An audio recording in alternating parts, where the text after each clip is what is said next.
अस्सलाम वालेकुम व्यूअर्स, आज हम बात करेंगे वेरिकोज वेन्स पर। वेरिकोज वेन्स क्या होती हैं, इनके इश्यूज क्या हैं, ये किस वजह से डेवलप हो जाती हैं बॉडी के अंदर, इन सब चीज़ों पर हम बात करेंगे। आज से चंद साल पहले अगर देखा जाए तो लोगों को वेरिकोज वेन्स के बारे में पता भी नहीं होता था, बल्कि जो है बहुत कम ये देखने को मिलती थी। लेकिन अब ये बहुत कॉमनली देखने को मिलती हैं। अब आप बहुत सारे पेशेंट्स देख सकते हैं वेरिकोज वेन्स के, ये बहुत ज़्यादा कॉमन देखने को मिलती हैं।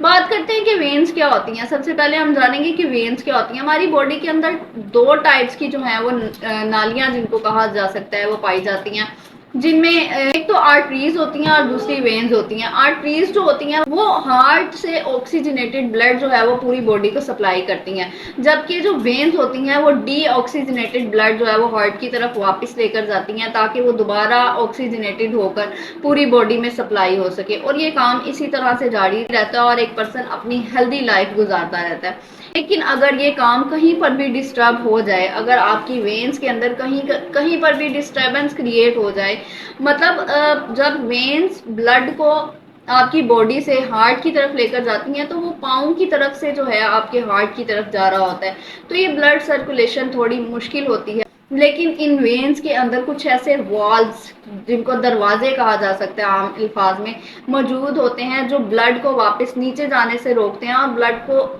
एक हेल्प देते हैं कि ब्लड इजीली हार्ट की तरफ चला जाए। लेकिन अगर ये वॉल्व्स खराब हो जाएं, इनमें कोई खराबी आ जाए, कोई टेंशन आ जाए, कोई परेशानी आ जाए, तो फिर जो है ये वेन्स अपना काम ठीक तरह से नहीं कर पाती, ब्लड जो है वो वापस हार्ट की तरफ नहीं जा पाता इजीली। इसकी वजह से जो हमारी वेन्स हैं वो समटाइम्स इतनी ज़्यादा लंबी हो जाती हैं या इतनी ज़्यादा फूल जाती हैं ब्लड की वेट की वजह से कि वो बिल्कुल एक गुच्छे की मानेंद या बिल्कुल एक उभरी हुई सतह हमारी जो टांगों के ऊपर, पाँव के पास कहीं पर भी वो डेवलप हो जाती है, और इस फूली हुई रगों को हम वेरिकोज वेन्स कहते हैं। ये जो वेरिकोज वेन्स होती हैं समटाइम्स ये बिल्कुल भी तकलीफ दे नहीं होती, लेकिन समटाइम्स इनमें बहुत ज़्यादा पेन, इचिंग, रेडनेस, ये सब कुछ देखने को मिलता है। इस तरह की परेशानी की वजूहात क्या है, सिम्टम्स क्या है और हम इनसे कैसे बच सकते हैं, किन होम्योपैथिक मेडिसिन का यूज़ करते हुए और किन एहतियाती तदाबीर को अडॉप्ट करके, इन सब पर हम बात करते हैं। सबसे पहले हम रीजन देखेंगे कि वेरिकोज वेन्स के रीजंस क्या हैं। वेरिकोज आपको हो सकती हैं अगर आप बहुत ज़्यादा लंबे टाइम तक खड़े रहते हैं, आपका काम ऐसा है कि आपको बहुत ज़्यादा खड़ा रहना पड़ता है। मसलन अगर आप पुलिस में हैं, अगर आप पुलिस के किसी भी डिपार्टमेंट में हैं, आप लोगों का काम बहुत ज़्यादा खड़े रहने का होता है, आपको वेरिकोज वेन्स हो सकती हैं। इसके अलावा आप कोई भी ऐसी जॉब करते हैं जिसमें आपको बहुत टाइम तक खड़े रहना पड़ता है।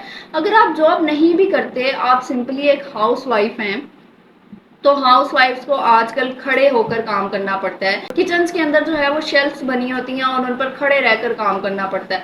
अक्सर खवातीन को कई कई घंटे खड़े होकर जो है वो काम करना पड़ता है, तो उसकी वजह से उनकी वेन्स जो है वो सूज जाती हैं और उनको वेरिकोज वेन्स जैसा मसला सामने आ जाता है। इसके अलावा एज फैक्टर डिपेंड करता है। अगर आपकी एज ज़्यादा है, आपकी लाइफ में मोबिलिटी कम है और आप जो है वो बहुत ज़्यादा एक्सरसाइज या वॉक करना पसंद नहीं करते थे, तो फिर आपको वेरिकोज वेन्स हो सकती हैं। ओबेसिटी इसका एक बहुत बड़ा फैक्टर है। मोटापे की वजह से आपको वेरिकोज वेन्स का सामना करना पड़ सकता है। वेरिकोज वेन्स की सिम्टम्स जो हमें नज़र आती हैं, सबसे मेन सिम्टम तो ये है कि आपको वेन्स जो है वो बिल्कुल नीली हुई आपकी स्किन के ऊपर नजर आएंगी। और स्पेशली एक बात ये कि हम अक्सर ये समझते हैं कि वेरिकोज वेन्स जो हैं वो हमारी सिर्फ टांगों के अंदर होती हैं या पाँव के पास होती हैं, ऐसा नहीं है। ये आपको आपके बाजू में, हाथों में, कहीं भी हो सकती हैं। कहीं भी आपको अपनी वेन्स के अंदर ये प्रॉब्लम मिल सकती है। इसके जो सिम्टम्स हम देखते हैं ये बिल्कुल नीली सी हुई होती हैं, बिल्कुल एक गुच्छे की शक्ल इख्तियार कर लेती हैं, जहाँ पर वेन्स जो है वो खराब हो जाएं, इनकी इलास्टिसिटी खत्म हो जाती है, यहाँ बहुत ज़्यादा सूजन आ जाती है, स्वेलिंग आ जाती है, रेडनेस देखने को मिल सकती है आपको। इसके अलावा खारिश होती है, इचिंग होती है, बिल्कुल एक एंठन सी होती है, आप क्रैम्प पड़ सकते हैं। इसके अलावा झंझनाहट सी होती है बॉडी के अंदर। ये सारे सिम्टम्स आपको वेरिकोज वेन्स में देखने को मिल सकते हैं। होम्योपैथिक मेडिसिन की बात करते हैं कि किन होम्योपैथिक मेडिसिन की मदद से आप वेरिकोज वेन्स जैसी प्रॉब्लम से निकल सकते हैं, इनका बासानी इलाज कर सकते हैं। इसमें आप सबसे पहले कलकेरिया फ्लोर को देखें। कलकेरिया फ्लोर 6x पोटेंसी में 4-4 गोलियां सुबह दोपहर शाम यूज करवाएंगे। 3 माह तक इसका इस्तेमाल जारी रखेंगे। ये जो वेन्स फूली हुई होती हैं, इनके अंदर जो स्वेलिंग आ जाती है, थिकनेस सी हो जाती है और इसकी इलास्टिसिटी जो खत्म हो जाती है, इन सारे प्रॉब्लम्स का हल कलकेरिया फ्लोर के अंदर मौजूद है। कलकेरिया फ्लोर इन सभी चीजों पर बहुत अच्छा काम करती है। 3 माह तक आप इसका इस्तेमाल इसी तरह से जारी रखेंगे। 4-4 गोलियां सुबह दोपहर शाम इस्तेमाल करें। इसके बाद सेकंड मेडिसिन हम देखेंगे, हम पहले से आप क्यू पोटेंसी में यूज करेंगे। इसके 10-10 ड्रॉप सुबह दोपहर शाम यूज करेंगे। आपकी जो ब्लड सर्कुलेशन होती है उसके अंदर जो डिस्टर्बेंस क्रिएट होती है, उन डिस्टर्बेंस को खत्म करने के लिए, खून की रवानी को ठीक करने के लिए, इस ब्लड सर्कुलेशन को ठीक करने के लिए हेमामेलिस बहुत अच्छा काम करती है। आपकी बॉडी के ब्लड सर्कुलेशन लेवल को बिल्कुल नॉर्मल और ब्लड सर्कुलेशन ठीक होने से आपको वेरिकोज जैसे मसले से बहुत जल्द निजात मिल जाती है। इसके साथ एक अहम बात ये है कि अगर आपकी वेन्स बहुत ज्यादा फूल गई हैं, इनमें बिल्कुल गुच्छे से बन गए हैं और आपको बॉडी के ऊपर नजर आना स्टार्ट हो गया, आपको स्किन के ऊपर नजर आने लग गए हैं, तो फिर आप ये अपने माइंड में जरूर रखिएगा कि वेरिकोज का जो है वो बाकायदा ट्रीटमेंट करवाने के बाद भी आपको इसकी पेन, इचिंग, इन सारी चीजों से तो निजात मिल जाएगा। लेकिन जो आपकी वेन्स बहुत ज्यादा लंबी हो गई हैं और बहुत ज्यादा उन्होंने गुच्छे की शक्ल इख्तियार कर ली है, तो इसका जो ये खत्म होना है ये थोड़ा सा मुश्किल होता है। क्योंकि आप एक चीज को देखें, जब आप उसको एक खींचते हैं, बिल्कुल लंबा करते हैं, आप इलास्टिक की एग्जांपल ले लें। जब आप इलास्टिक को बहुत लंबे अरसे तक खींचे रखेंगे और जब उसको छोड़ेंगे तो वो अपनी इलास्टिसिटी खो चुका होगा। इसी तरह वेन्स जो है, अगर आपको बहुत लंबे अरसे से ये इशू है, वेरिकोसिटी का बहुत लंबे अरसे से आपको ये इशू है, तो फिर आपकी वेन्स वापस अपनी जगह पर जाना काफी मुश्किल है। कुछ एहतियाती तदाबीर की बात करेंगे। आप बहुत ज्यादा लंबे टाइम तक खड़े ना रहें। अगर आपका लंबे टाइम तक खड़े होने का काम है तो कोशिश करें कि बीच में 2-4 मिनट जो है वो बैठ जाएं, फिर खड़े हो जाएं, फिर बैठ जाएं, इस तरह से काम को जारी रखें। और अगर आप बहुत ज्यादा देर तक बैठे रहते हैं तो फिर बहुत ज्यादा देर तक बैठे रहने को भी अवॉइड करें। थोड़ी देर बाद जरूर थोड़ी सी ब्रेक लें, थोड़ा उठकर चहलकदमी करें, थोड़ा बहुत चलें फिरें, ताकि आपकी वेन्स जो है एक्टिव हो, आपकी बॉडी का ब्लड सर्कुलेशन एक्टिव हो जाए। और चाय, कॉफी वगैरह इस किस्म की चीजें नहीं इस्तेमाल करेंगे। आप अपने ब्लड को पतला करने के लिए अगर आप कोई चीज इस्तेमाल कर सकते हैं, जैसे आप लहसुन का इस्तेमाल कर सकते हैं।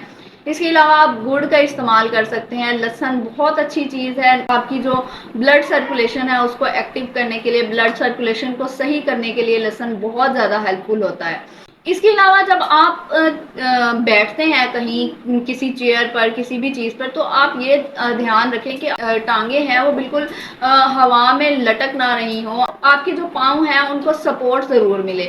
या आप अपने पाँव के नीचे कोई स्टूल रख लें। अगर आपके पाँव बिल्कुल हवा में झूल रहे हैं तो आप उनके नीचे कोई स्टूल, कोई चेयर, कुछ इस किस्म का रख लें, ताकि आपकी वेन्स बिल्कुल नीचे को ना लटके। रात को सोते वक्त आप अपनी टांगों के नीचे कोई ऊंचा सा तकिया, पिलो, इस किस्म की चीज जरूर रखें, ताकि आपकी जो ब्लड सर्कुलेशन है वो एक इक्वल लेवल में आ जाए। इसके साथ आप एक एक्सरसाइज कर सकते हैं। रात को जब आप सोने लगें तो सोते वक्त आप अपनी टांगों के नीचे एक गोल तकिया या कोई इस किस्म की गोल चीज रखें जो आसानी से मूव कर सके। आप उसके ऊपर अपनी टांग रखें और उसको बिल्कुल लाइटली मूव करें, और अपने पाँव को जो है, आप अपने पाँव की फिंगर्स को, अपने पाँव को जो है वो, इसको एंकल पंप कहते हैं। आप अपने एंकल की एरिया से अपने पाँव को मूव करें। इसको 50 बार आप रिपीट करें। इसी तरह आप अपने पाँव के थंब को अच्छी तरह से मूव करें, इसको भी 50 बार मूव करें। डेली ये एक्सरसाइज जारी रखें। इससे आपको वेरिकोस वेन्स में बहुत ज़्यादा रिलीफ मिलेगा। इसके पेन्स में, इसकी जो भी आपकी वेन्स फूल गई हैं या जो भी टेंशन आपको देखने को मिल रही है, इन सब चीज़ों में बहुत जल्द आपको रिलीफ मिलेगा। और मेडिसिन और एक्सरसाइज दोनों के इस्तेमाल से आप बहुत जल्द इससे निजात हासिल कर लेंगे। मेडिसिन और एक्सरसाइज आपके ज़रूर काम आएंगी। नेक्स्ट किसी इंफॉर्मेटिव वीडियो में दोबारा मिलेंगे। तब तक के लिए अगर आपने मेरा चैनल सब्सक्राइब नहीं किया तो चैनल ज़रूर सब्सक्राइब कीजिए, वीडियो को लाइक और शेयर ज़रूर कीजिएगा। नेक्स्ट वीडियो में दोबारा मिलेंगे, तब तक के लिए अल्लाह हाफिज़।